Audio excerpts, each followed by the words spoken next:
자, 그러면 4번 문제 보시죠. 불구속 피고인이 정당한 이유 없이 출석을 하지 아니한 경우 법원이 적극적으로 피고인의 심력 보완 조치를 취하고자 할 때 올바른 처리 방식이 아닌 것은 뭐냐 이건데요. 예, 정답은 3번이 되겠습니다.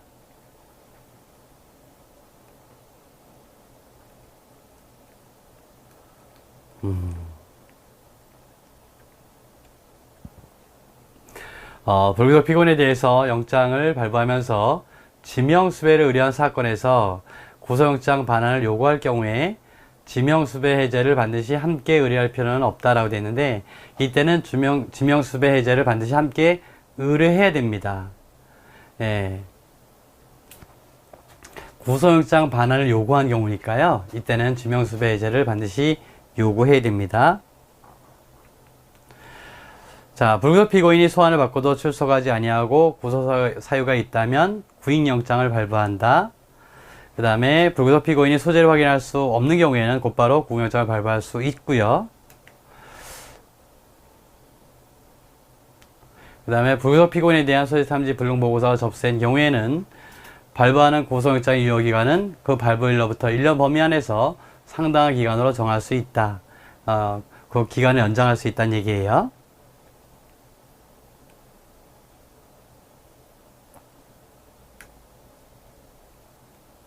자, 다음 5번 문제. 법원에 의한 피고인 구속에 대한 설명 중 적절하지 않은 것은 뭘까? 이건데요. 정답은 4번입니다.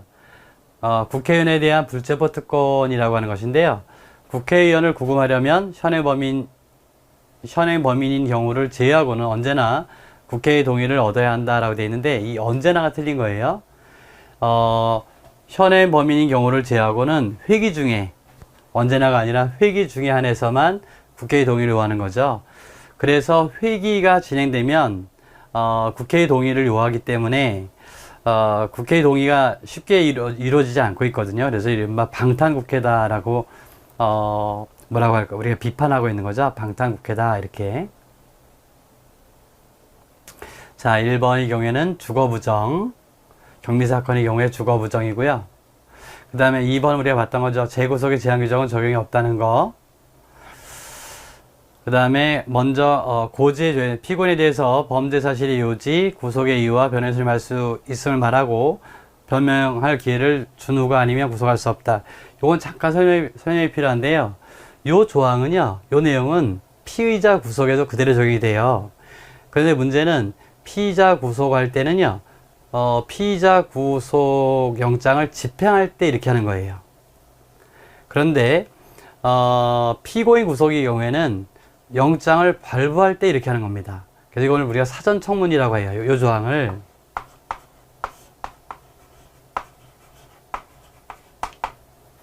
그래서 피의자 구속과 피고인 구속의 차이점이 됩니다. 요건 사전 청문 조항이 되는 거예요. 집행할 때 하는 것이 아니라 영장을 발부할 때 하는 것이다 라고 하는 점을 기억하시기 바랍니다.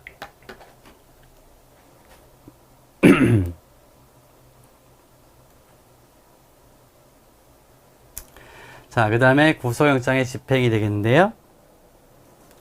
1번, 다음 설명 중 가장 잘못된 것은 뭐냐 이건데요. 예, 이거는 4번이 잘못된 질문입니다. 자, 영장을 누가 집행할 것이냐, 앞서 했던 것처럼 검사주의라 그랬죠.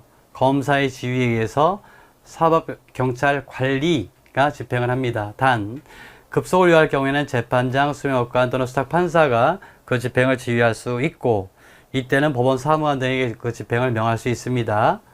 법원 사무관 등은 그 집행에 관하여 필요한 때에 사법경찰관리 교도관 또는 법원 경위에게 보조를 요구할 수 있고, 관할구역 외에서 집행하는 때에는 사법경찰관리 교도관에게 위탁해야 한다라고 되어 있는데, 관할구역 외에서도 마찬가지예요. 이때는 관할구역 외에서도 기본적으로는 법원 사무관 등이 할 수 있습니다. 위탁해야 되는 거 아니에요. 그때는 보조를 요구하면 됩니다. 그 관할구역 외라 하더라도.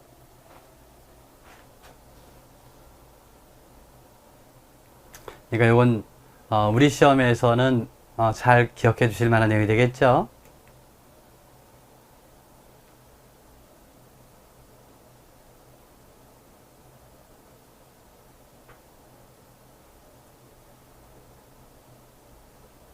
예, 요거는 이제 소환장과 관련해서 나온 내용이 되겠습니다. 소환장에는 무엇을 기재해야 되느냐라고 하는 내용이고요. 재판장 또는 수명법관이 기명 날인을 해야 합니다.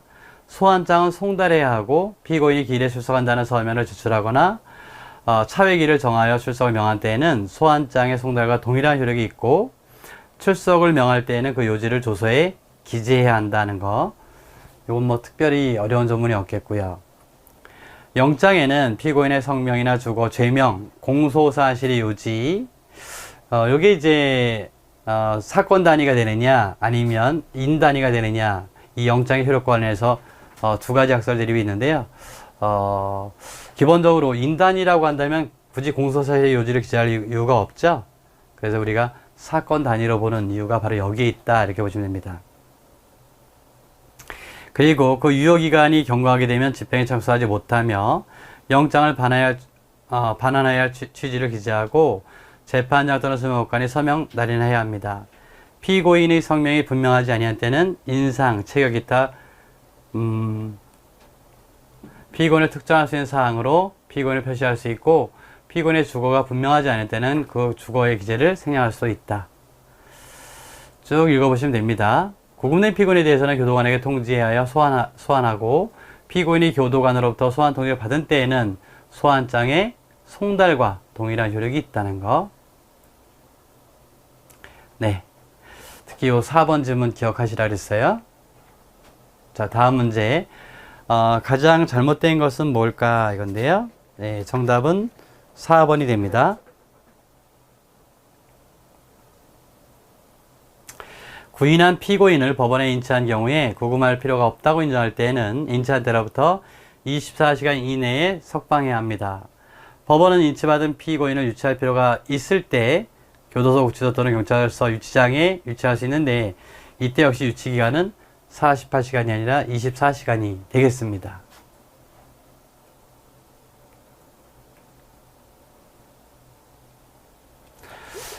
자, 그 다음에 주거사무소 또는 송달 영수인의 선임, 우리 송달에서 봤던 거죠. 신고할 자가 그 신고를 하지 아니한 때 법원 사무관들은 서류를 우체에 붙이거나 그다 적당한 방법에 의해 송달할 수 있어요. 그때는 도달한 때 송달된 것으로 본다는 거 우리가 봤던 내용이 되겠고요. 그 다음에 공시송달이죠. 2주 5일 기억하실 거고요. 자, 기간에 계산하는 방법이죠. 시로서 계산하는 것은 즉시로부터 계산하고, 1월 연으로 계산하는 것은 초일을 산입하지 않는데, 단 시효와 구속기간의 초일은 시간을 계산함 없이 1일로 산정한다. 그래서 구속기간 산정할 때는 초일도 들어간다 라고 말씀드렸던 겁니다. 연 또는 월로서 정한 기간은 역서에 따라서 계산하는데요. 우리가 역법이라고 하는 거죠. 기간의 말일이 공휴일 또는 토요일에 해당하는 날은 기간에 산입하지 아니한다. 단 시효와 구속기간일 때는 역시 예외예요. 그 얘기는 뭐냐면, 시효와 구속기간일 때는 비록 그 기간의 말일이 공휴일이나 토요일이라 하더라도 기간에 산입하게 된다, 이런 얘기가 되겠습니다.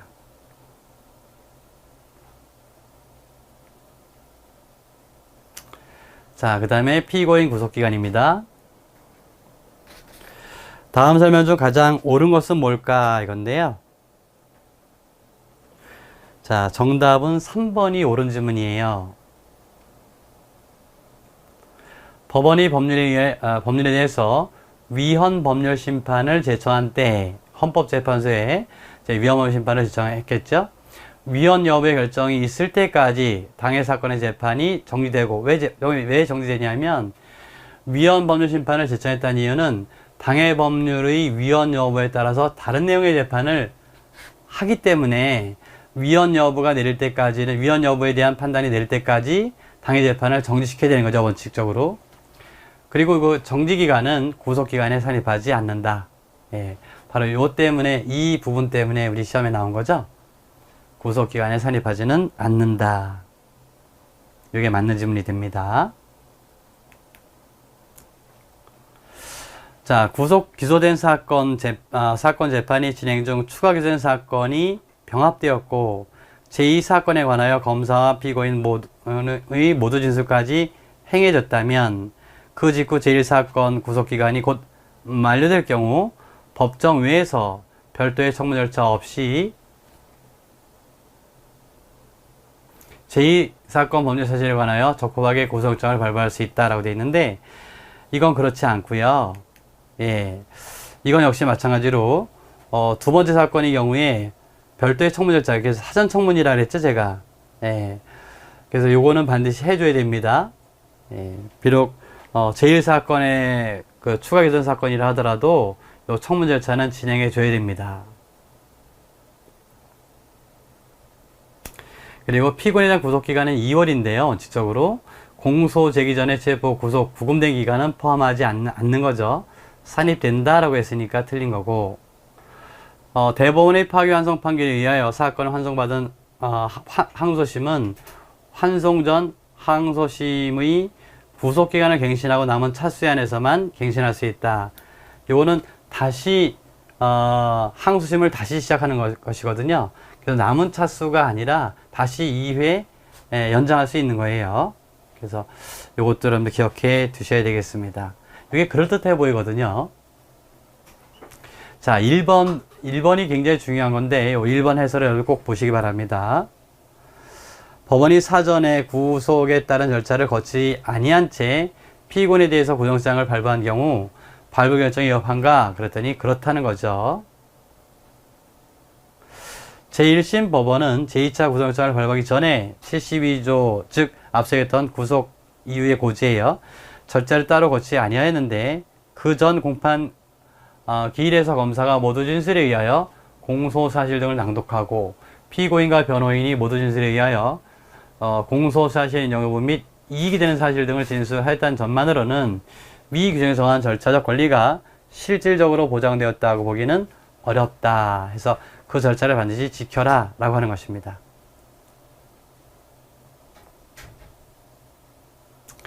자, 2번입니다. 구속기간 및 갱신에 관한 설명으로 가장 옳지 않은 것은 뭘까? 이건데, 이건 3번이 틀린 질문이 되겠어요. 상소가 제기된 경우 상소 기록이 상소심 법원에 도달하기 전이라고 한다면 상소심 법원이 아니라 누가? 원심 법원이 하는 거죠. 원심 법원이.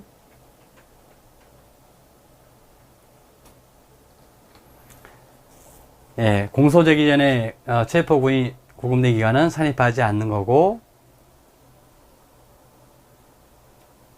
예, 상소심의 경우에는 3차까지 갱신할 수 있는 거고요. 예, 구속기간이 갱신 없이 구속기간이 경과됐다면은 이건 실효되는 거죠. 효력을 잃어버리는 거죠. 자, 다음 3번 문제가 되겠습니다. 구속에 관한 다음 설명 중 가장 옳지 않은 것은 뭘까? 이건데, 자, 1번이 틀렸죠. 상소심은 2차에 한하여 구속기간을 갱신할 수 있다. 요게 추가 심리가 필요한 부득이한 경우에는 3차죠. 그러니까 여기에 틀린 거고, 예, 형사법 70에 다시 나왔네요. 피고인에 대하여 범죄 사실의 요지, 구속의 이유와 변호를 혐의할 수 있음을 말하고 변명을 준 후가 아니면 구속할 수 없다고 정하고 있는데, 이는 피고인의 구속함에 있어 법관의 사전 청문 절차를 규정한 것으로 제가 앞서 말씀드렸던 내용이 되겠어요. 구속영장을 집행함에 있어 집행기관이 취하여야 할 절차가 아니라 구속영장을 발부함에 있어 수소법원 등 법관이 취하여야 할 절차라 할 것이므로, 법원이 피고인에 대해서 구속영장을 발부함에 있어 사전의 유의 규정에 따른 절차를 거치지 아니한 채 영장을 발부했다면 그 발부 결정은 위법이고, 88조 피고인을 구속할 때 즉시 공소의 요지, 변호인을 선임할 수 있음을 알려야 한다고 정하고 있는데, 이는 사후 청문 절차, 그래서 72조와 88조는 다르다는 얘기예요. 사후 청문 절차에 관한 규정으로서 이를 위반하였다고 해서 구속영장의 효력에 어떠한 영향을 미치는 것은 아니다. 이 두 가지를 꼭 비교해 주셔야 돼요. 그래서 발부할 때 사전 청문 절차는 반드시 거쳐야 되고, 그것을 위반했을 때는 위법이 되지만 사후 청문 절차는 88조인데요. 이 경우에는 위반했다고 해서 구속영장의 효력에 영향을 주는 것은 아니다라고 하는 점 기억하시기 바랍니다. 2014년 3월 1일에 구속되어 2014년 3월 20일 공소 제기된 피고인에 대해서 제1심 법원에서 구속을 계속할 수 있는 최장 기한의 말일은 얼마냐? 자, 그러면 원래 피고인 구속은 2개월 아닙니까? 그러니까 공소 제기된 때로부터 2개월이에요. 그러니까 공소 제기된 날이 언제예요? 3월 20일이죠. 그러니까 3월 20일 일부터 2개월이니까 5월 19일이 되겠죠. 왜냐하면 기간 계산할 때 초일을 산입한다고 했으니까 5월 19일이 될 것입니다. 자, 그런데 여기에 더하여 2번 연장할 수 있지 않습니까? 그렇죠? 그러니까 4달을 더 포함시키면 됩니다. 그러면 뭐죠? 9월 19일이 되겠죠? 예, 그리고 맞는 질문이 되겠습니다. 대부분의 파기환송 판결에 의해서 이거 우리가 봤던 내용이 되겠네요. 자, 구속기간의 갱신에 관한 설명 중 옳은 것은 뭘까? 자, 옳은 것은 4번 지문이 옳다. 기피 신청으로 공판 절차가 정지된 기간은 산입하지 않는다는 거 우리가 이미 앞에서 봤던 내용이 되겠죠. 구속기간은 신급마다 2개월 단위로 2차예요. 원칙적으로 3차가 아니고. 그리고 산입하지 않는 거고, 도달하기 전이라고 한다면 상소법원이 아니라 원심법원이 하는 것이고요. 자, 다음 체포와 구속제도에 관한 설명으로 가장 옳지 않은 것은 뭘까? 자, 1번이 옳지 않죠? 공소 제기 전 체포기한도 포함한다? 포함되지 않는다는 거.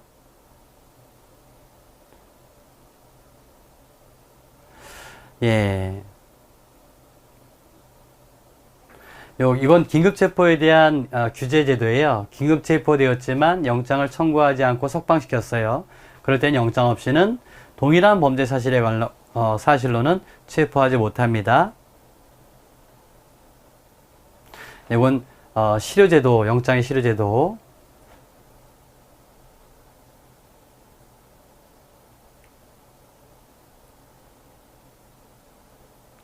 예, 요거는 사유통지 제도가 되겠죠. 체포영장, 구속영장 발부를 받은 후 피의자를 체포 또는 구속하지 않았을 때는, 그죠? 또는 석방했을 때는 그 사유를 법원에 통지한다라고 하는 것입니다. 그 다음에 갱신입니다. 틀린 것은 뭘까? 이건데요. 예, 그건 간단하죠. 1번이죠. 예. 공소 제기에 기한 산입하지 않는다는 거.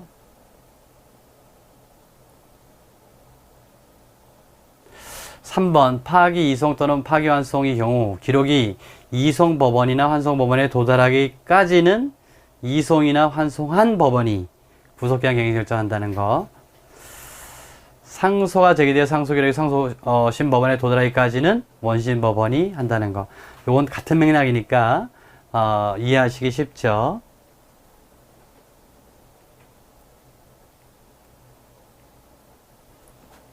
자, 그 다음에 7번입니다. 법원의 구속기간과 갱신할 설명으로 옳은 것은 뭘까요? 이건데, 정답은 3번입니다. 이건 우리가 봤던 내용이 되죠.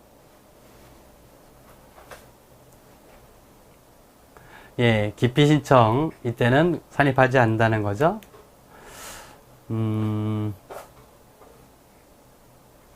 예, 바로 이 대목입니다. 필요한 경우인데요. 다만 상소심은 검사 또는 피고인이 신청한 증거의 조사, 상소인을 보충하는 서면의 제출 등으로 추가 심리가 필요한 부득이한 경우 3차 내에 갱신할 수 있다라고 되어 있는데 어떤 게 틀린 거냐면 요 검사가 틀린 거예요. 피고인인 또는 변호인이 신청한 거예요. 요 검사가 그러니까 구속기간이 한 번 더 연장할 수 있는 거니까 그 사유가 피고인 측에 있어야 되겠죠? 예, 그래서 이 검사는 포함되지 않습니다. 그 다음에 이때 구속기간, 공소 제기 전에 체포 구속된 경우 구속기간, 피고인 구속기간이 되겠어요. 이때는 체포 구속된 날이 아니라, 예, 공소 제기된 날이라 그랬어요. 그 다음에 구속기간의 말일이 공휴일이나 토요일이라 하더라도 산입한다라고 그랬고요. 자, 그 다음에 8번 문제. 자, 구속기간 갱신 관련된 다음 설명 중 잘못된 것은 뭘까? 이건데, 1번이 틀린 거죠. 체포 구속된 날이 아니라 그랬죠? 체포 구속된 날이 아니라, 공소 제기된 날, 공소 제기일이라 그랬어요. 요게 틀린 거예요. 공소 제기일. 그 다음에 실효, 구속장의 실효.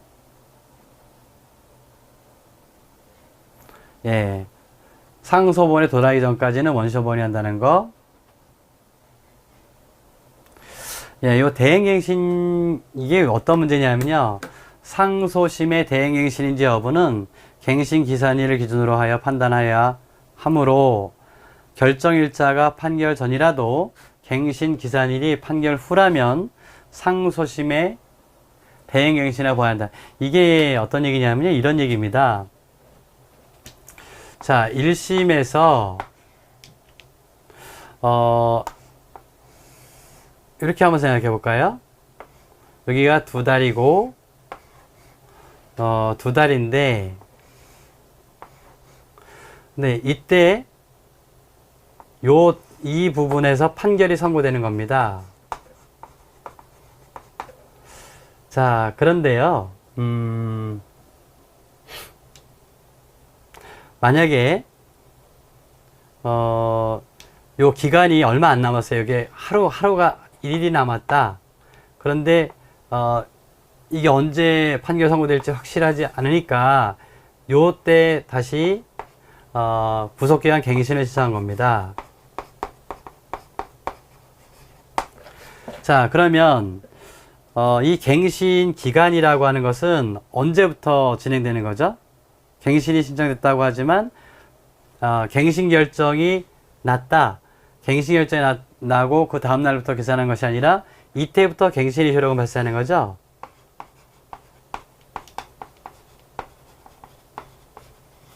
근데 이미 종국 판결이 선고됐기 때문에 이때는 뭐죠? 이때부터는 2심이 되는 거죠. 실제적으로 봤을 때. 그러면 갱신 신청에 대해서 이 시점에서 갱신 결정을 했다면, 원심 법원에서 갱신 결정을 했다면 요 갱신 결정이라고 하는 것은 원래는 항소심에서의 갱신을 원심에서 대신해 준 거죠. 그걸 우리가 대행갱신이라고 합니다. 그럼 대행갱신이라고 하는 것은 무엇을 기준으로 봐야 될 것이냐, 이건데요. 바로 이 점이란 말이에요. 지금 좀 전에 말씀드렸던 것처럼 대행갱신이지 여부는 갱신 기산일을 기준으로 한다. 따라서 그 결정일자가 판결 전이라도, 즉 결정일자가 판결 선고 전이라 하더라도 갱신 기산일이 판결 후라고 한다면 이때는 상소심에서, 그러니까 요 갱신 결정은 결과적으로 2심에서 이루어진 갱신이다, 이런 얘기예요. 그러니까 2심 법원은, 즉 항소심에서는 결국 구속기간을 갱신할 때 한 번만 더 할 수 있는 거예요. 왜냐하면 이미 원심에서 1심에서 대행갱신했기 때문에. 이해하시겠죠? 요 4번 지문은 잘 기억해 주시기 바랍니다.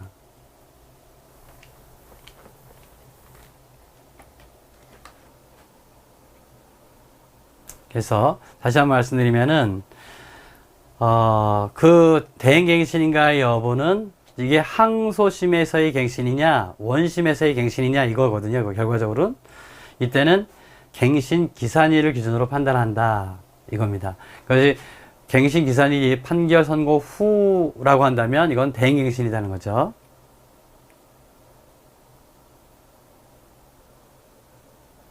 자, 그 다음에 법원의 구속기간에 산입되는 것은 뭘까, 이건데요. 뭐 정답은 간단하죠. 당연히 1번이 되겠습니다. 구속기간에 초일은 산입한다. 나머지는 아니니까요. 요건 기억해 두시고요. 그 다음에 10번.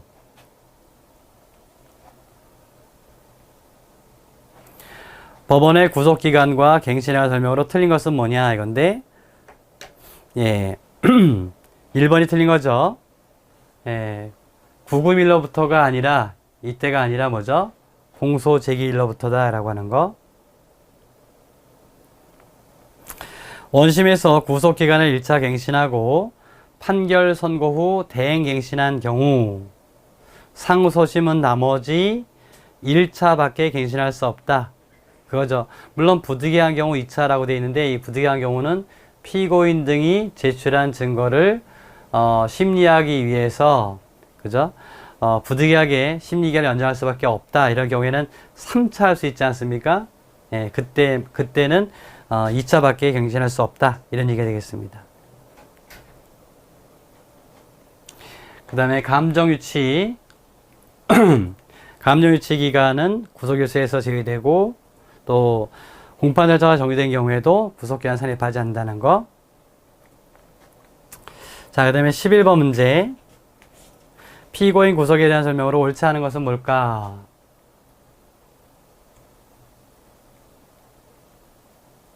자, 정답은 3번이죠. 이게 우리가 봤던 내용이 되니까 넘어가도록 하겠습니다. 그 다음에 12번 문제. 구속기간에 관한 설명 중 잘못된 것은 뭘까? 이건데요. 이것도 우리가 알고 있는 내용이죠. 1번이죠.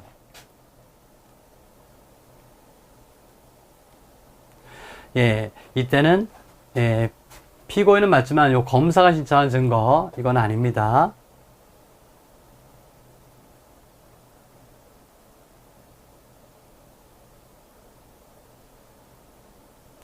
예, 요 4번 다시 나왔네요. 원심의 구속기간 갱신 결정일자가 원심 판결 선고 이전이라 하더라도 갱신 기산일이 판결 후라면 상소심 제1차 갱신의 대행이라고 보아야 되겠다. 자, 그 다음에 13번.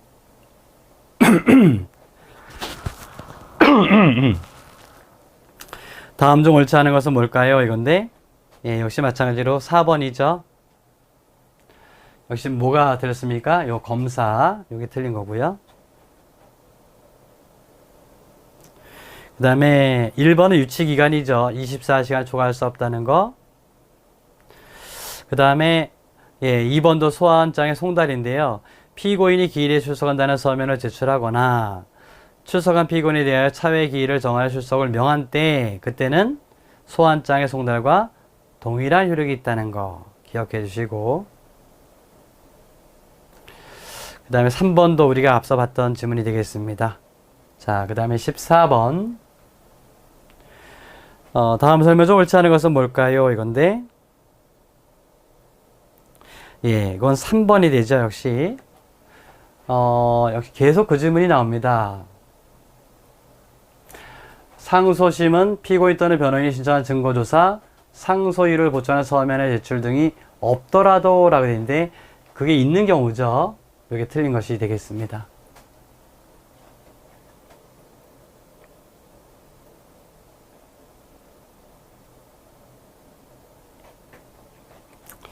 그 다음에 1번은 그 구속 사유죠.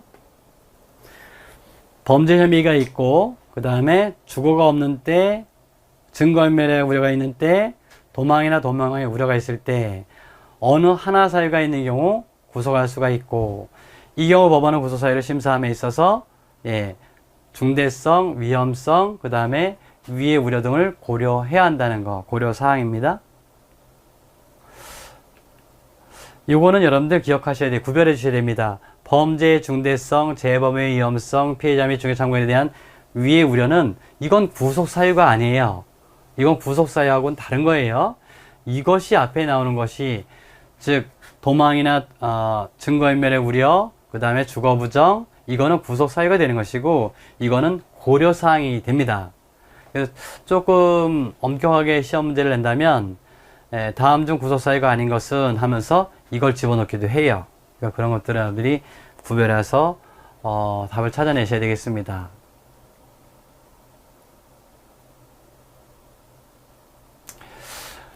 체포영장 또는 구속영장 청구에 대한 지방법 판사의 재판은 형사노법 제402조 규정에 의하여 항고의 대상이 되는 법원의 결정이 아니고 또 준항고의 대상이 되는 재판장이나 사법관의 구금연한 재판도 아니다. 그렇기 때문에 뭐죠? 항고나 준항고가 안 된다 이런 얘기죠. 왜? 이 체포영장이나 구속영장에 대한 심사라는 이건 피의자 체포 또는 구속인데요. 이 지방법원판사는 누구가 되기 때문에 수사법원과 관련이 없기 때문에요. 그래서 이거를 우리가 뭐라고 얘기합니까? 수임판사라고 얘기한다 이런 얘기입니다. 자, 그 다음에 3번 앞서 봤던 내용이 되겠고요. 그 다음에 이거는 영장 실질 심사할 때 국선 변호사 선정해야 된다는 거요. 이것도 언제까지 효력이 있느냐라고 하는 거, 그것도 우리가 봤던 내용이 되겠습니다. 자, 15번. 개정 형사소송법에 의할 때 2008년 3월 1일에 구속되어 2008년 3월 20일 공소 제기된 피고인에 대해서 제1심 법원에서 구속을 계속할 수 있는 최장 기한의 말일은 그러니까 여기 또 3월 20일 나왔잖아요. 그러면 두 달이니까 5월 19일 그러면 9월 19일이 되겠죠. 그래서 2번이 정답이 됩니다.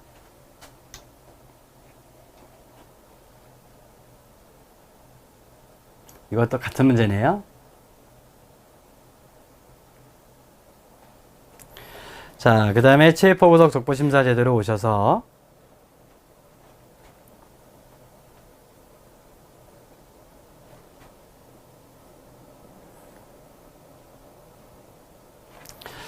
자, 1번 형사소송법상 피의자를 보호하기 위한 제도에 관한 설명 중 가장 옳지 않은 것은 뭐냐 이건데요. 정답은 3번입니다. 법원은 체포구속 적부심사에서 체포 또는 구속된 피의자에게 변호인이 없는 때 국선 변호인을 선정해야 하나 신문 없이 기각 결정하는 경우에는 국선 변호인을 선정할 필요가 없다. 요 내용은 없어요. 그래서 앞에 우리 조문을 보게 되면 국선 변호인을 선정해야 한다 이렇게만 되어 있습니다. 그래서 신문 없이 기각 결정하는 경우도 포함되는 거죠. 그래서 그때도 역시 국선 변호인을 선정해야 되는 것입니다.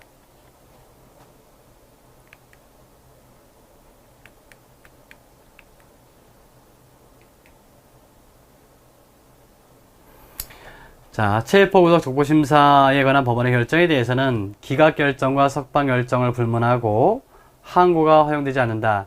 이건 우리 조문상에 뒀어요. 조문상에. 그래서 체포구속 적부심사가 청구되고 심사하고 그리고 결정이 되지 않습니까? 그럼 이 결정에 대해서는 석방 결정, 기각 결정,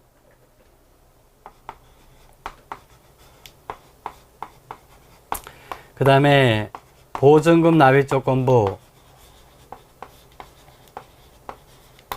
석방 결정 있잖아요. 근데 요 둘에 대해서는 항고할 수 없다라고 명문 규정을 뒀어요. 네. 미체포된 피의자에 대해서 구속장을 청구받은 판사는 이건 우리가 봤던 내용이 되겠고요. 법원은 체포구속 적부심사에게 이거 우리가 틀린 질문으로 봤던 거고요.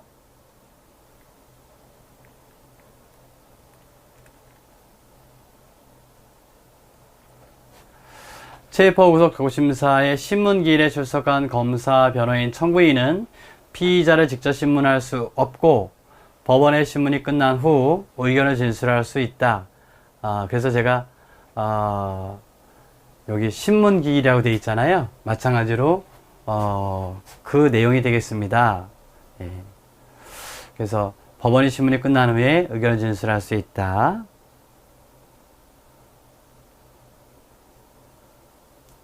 참고적으로 이 보증금 납입 조건부 석방 결정에 대해서는 이건 항고할 수 있습니다. 보통 항고할 수 있어요.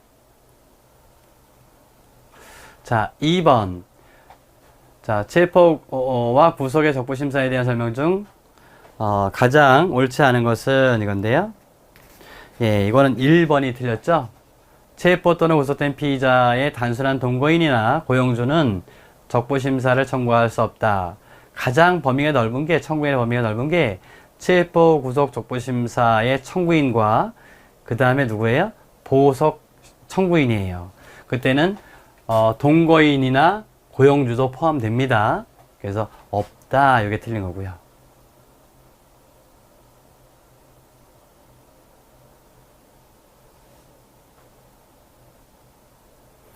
자, 2번은 한번 읽어만 보시면 되겠고, 보증 납입을 조건으로 석방을 명할 수 있고, 이 경우 구속조건심사 청구인 이의자에게 보증금의 납입을 허가할 수가 있고, 그 다음에 계약 결정에 대해서는 항고할 수 없다. 네. 그 다음에 법원의 심사에서 구속급부심사에 관한 설명 중 옳은 것은 뭘까요? 이건데요. 예, 옳은 것은 3번 질문입니다. 구속족부심사에 청구를 받은 법원은 청구서가 접수된 때로부터 48시간 이내에 구속된 피의자를 신문하여야 한다. 예, 이게 맞는 거고요.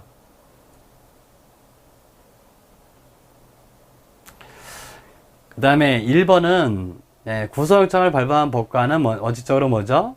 적부심의 신문조사 결정에 관여할 수 없는 게 원칙이죠. 있으면 원칙이 아니라.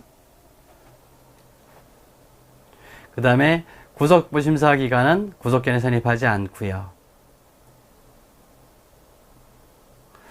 요 보증은 납입 조건부 석방 결정에 대해서는 항고할 수 있습니다. 요거는 우리 판례가 인정해주고 있어요.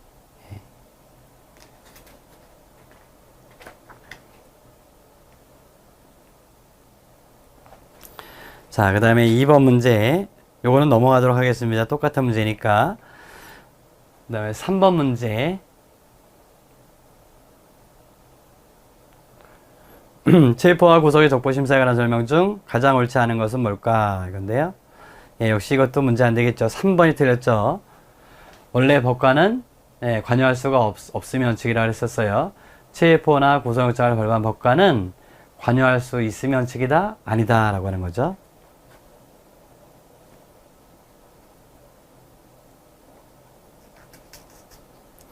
그 다음에 4번 질문 하나 더 기억해 주시죠. 체포 또는 구속 적부심사에 대한 결정은 신문이 종료된 때로부터 24시간 이내에 그러니까 앞에서 봤던 것처럼 1번을 보게 되면은 청구서가 접수된 때로부터 48시간 이내에 신문을 하고 그 신문 기간이 얼마인지는 몰라요. 그래서 신문이 종료됐다면 24시간 이내에 결정하라 이런 얘기입니다. 자, 그 다음에 4번 옳은 것은 뭘까? 이건데 1번이 옳은 질문입니다. 구속조부심사 청구 사건은 재정합의 결정을 거쳐 합의부가 담당할 수 있어요. 구속영장 발부 판사를 제외하고 합의부를 구성할 수 없다면 단독 판사가 담당한다. 그렇겠죠? 이건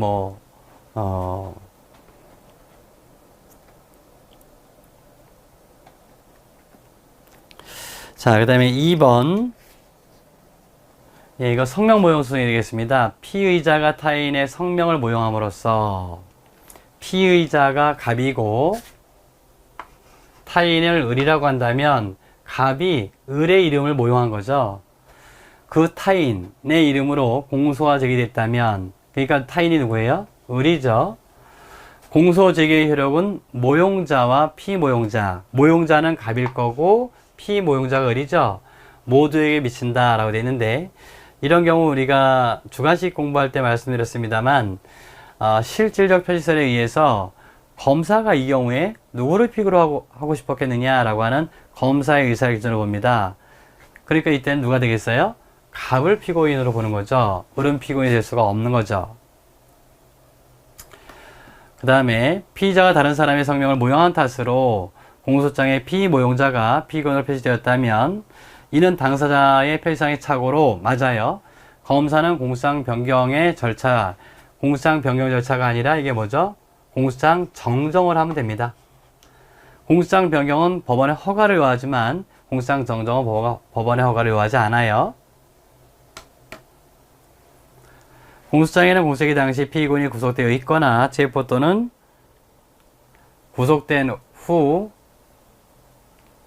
석방된 경우에 체포영장 앞서 봤던 것처럼 긴급체포서 영장 있다 구속에 관한 서류는 법원에 예정하는 서류이기 때문에 첨부해서는 안 된다. 이건 첨부할 수 있습니다. 앞서 우리가 말씀드렸던 내용이 되겠죠?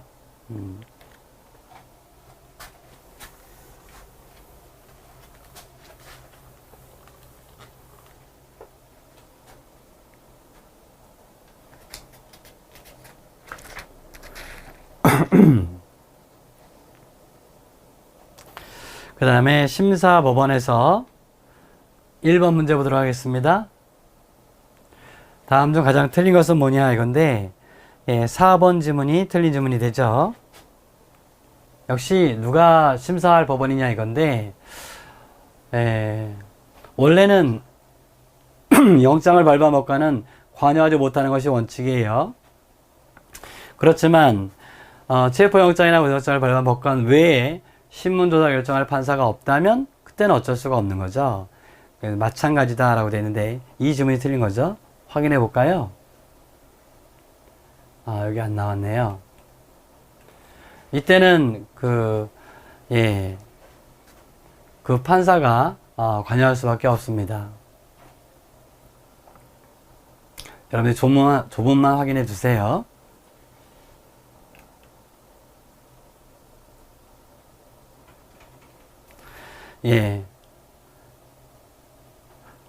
이때는 구속영장을 청구받은 판사 영장실질심사 문제죠. 청구된 다음 날까지 마쳐야 되는 거죠. 신문해야 되는 거죠. 그 다음에 국선 변호인이 선정해야 된다는 거.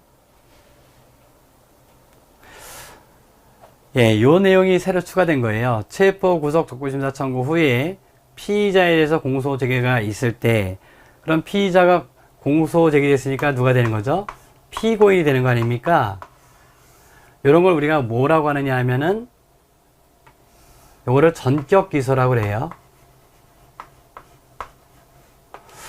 그러면 종전에 어떻게 됐냐면 이 체포 구속 족구심사 제도라고 하는 것은 피의자에게만 인정됐지 피고인에게 인정되지 않았어요. 그러니까 전격 기소로 말미암아 피고인이 되어버렸기 때문에 이 경우에는 소위 체포 구속 족부심사 청구를 기각하는 결정을 하게 됩니다. 뭔지 아시겠죠? 자, 그러니까 체포 구속 족부심을 청구한 사람 입장에서 봤을 때는 억울한 거죠. 그래서 이걸 전격 기소의 폐해다라고 했는데 2007년도 형사소송법을 개정하면서 2007년도 전이군요. 2004년도인 거로 기억합니다. 이런 경우에도 또한 같다라고 해서 이때는 이 공소 제기됐다, 즉 청구할 당시에 피의자였다면 비록 그 사이에 기소를 했다 하더라도 법원에서는 피의자 석병을 정할 수 있습니다. 이건 개정된 내용이 되겠어요. 전격 기소의 폐해를 우리 헌법재판소가 이 조항에 대해서 이른바 체포 구속 족부심을 받을 권리를 실질적으로 보장하지 못했다라고 하는 이유로 헌법 불합치 결정을 내린 바 있습니다. 그래서 그 이후에 개정된 내용이 되겠어요.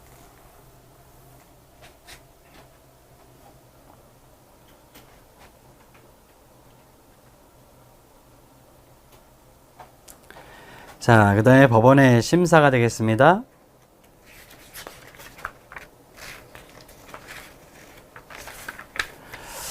자, 체포 구속 적부심에 관한 설명으로 가장 틀린 것은 뭐냐 이건데요. 여기서 정답은 3번입니다. 체포 구속 적부심사 사건의 신문 절차에서 선정된 국선 변호인이 출석하지 아니한 경우 신문할 수 없다. 원래 국선 변호인의 경우에는 필요적 변호 사건 같은 경우에는 다시 국선 변호인을 선정해야 되는 거죠. 그런데 체포 구속 적부심사의 경우에 국선 변호인을 선정하는 것은 맞는데, 직권으로 선정하는 건 맞는데 그 필요적 변호에 관한 조항은 준용되지 않아요. 그래서 이때는 국선 변호인을 선정하게 되면 비록 그 국선 변호인이 출석하지 않았다 하더라도 신문할 수 있습니다. 자, 확인해 볼까요?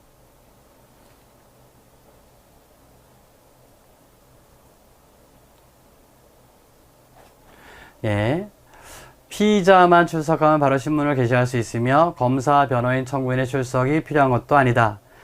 피력 변호에 관한 282조, 283조가 준용되지 않으므로 피의자가 313조에 해당하는 경우에도 사전에 국선 변호인을 선정하였다면 그로서 족하며 그 국선 변호인이 신문기일에 출석하지 않았다고 해서 신문할 수 없거나 다른 국선 변호인을 선정해야 하는 것은 아니다라고 하는 거. 여러분들이 이 체포구속 족부심에서는 조금은 어려운 내용 중에, 즉 다른 것과 혼동할 만한 내용 중에 하나니까요. 요 3번 지문은 여러분들이 잘 기억해 주시기 바랍니다.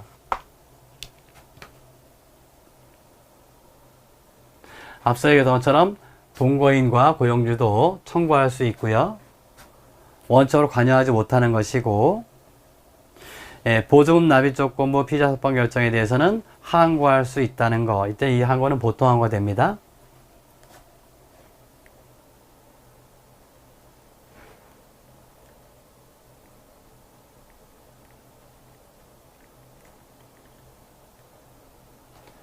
자, 그 다음에 체포구속족부심사 조서인데요. 여기서부터는 잠깐 쉬었다가 살펴보도록 하겠습니다.